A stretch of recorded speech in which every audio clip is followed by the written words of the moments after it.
எடப்பாடி பழனிசாமி, அதிமுக, பாரதிய ஜனதாவோட கூட்டணி.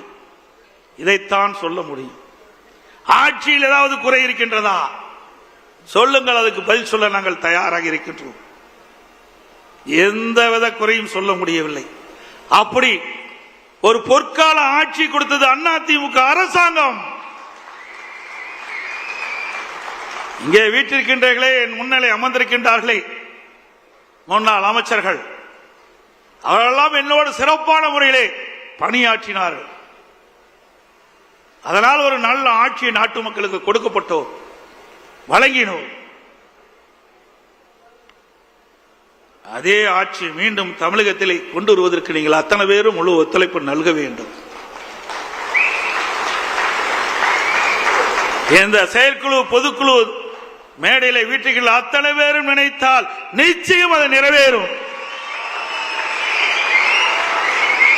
இங்கே வந்திருக்கின்ற தலைமை கழக நிர்வாகிகள், மாவட்ட செயலாளர்கள், ஒன்றிய செயலாளர், நகர செயலாளர், பேருக்குழு பகுதி செயலாளர், பொதுக்குழு உறுப்பினர்கள் அத்தனை பேரும் பல்வேறு தேர்தல்களை களம் கண்டவர்கள்.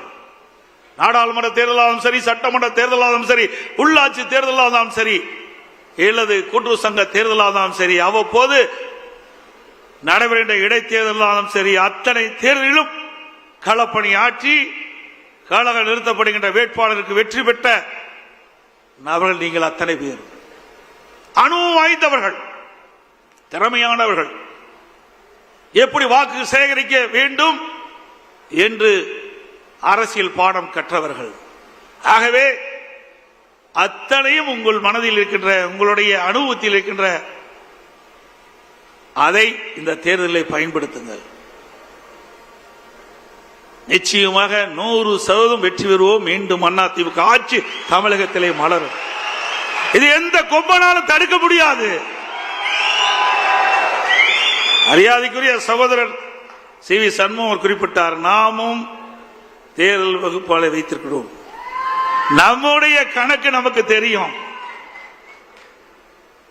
அடுத்த ஆண்டு நடைபெற்ற சட்டமன்ற பொதுத் தேர்தலில் அனைத்து இந்திய அண்ணா திராவிட முன்னேற்ற கழகம் கூட்டணி 210 இடங்களிலே வெல்லும்.